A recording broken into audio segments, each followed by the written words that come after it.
This project starts over on this part of the yard.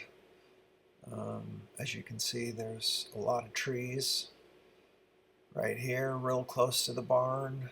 Any one of them could easily take the whole thing out. And our plan had always been to extend the roof and have a deck back here. So all these trees you're looking at right here have got to go. I think there was 13 in total.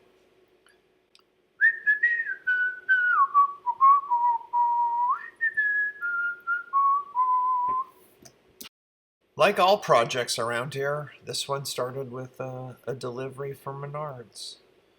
So we got the truss and some lumber, and we also got a machine delivered.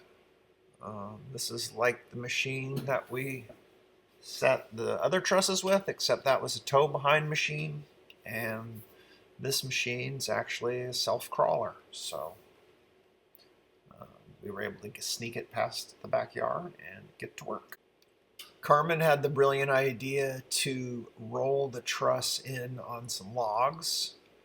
Luckily, we had no shortage of logs as we had just cut down 13 trees. So we were able to slowly, carefully roll it and got it back in the yard.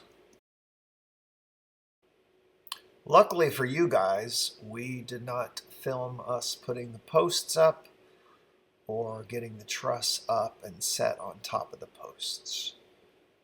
It was a little sketchy with just two people, but I kind of have a feeling that we're getting pretty good at this by now. So luckily we have experience, and I think that experience really paid off. At this point, it was time for purlins. So I just slowly worked my way up the roof on both sides. And at that point, we were ready for steel. Carmen and I teamed up and put the first couple of sheets on. And then luckily for us, we had some friends come in from Portland, and he helped me put the rest of the steel on.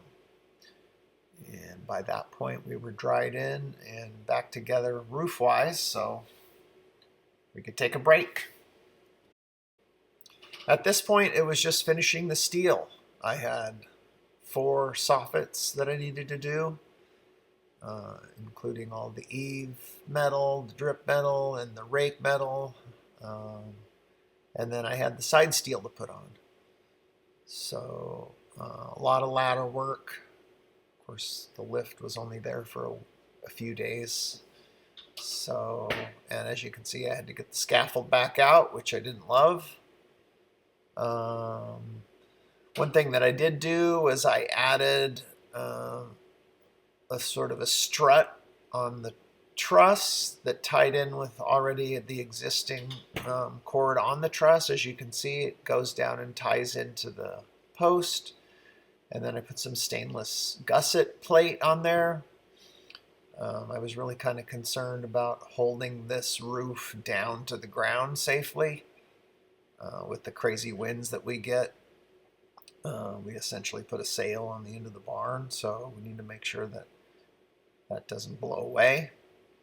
Normally you'd have, additional posts and girts below the cord of the truss tying everything together.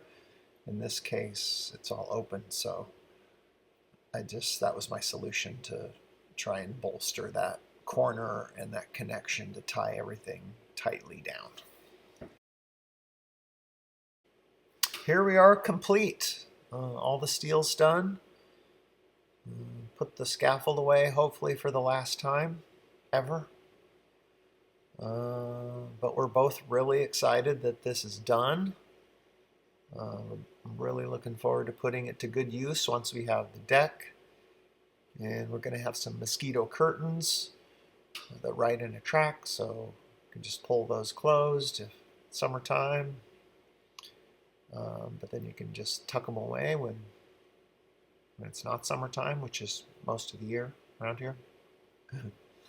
But it's going to be a huge improvement for our living, because that's about 50% of the space where we're living right now. So it's a huge addition.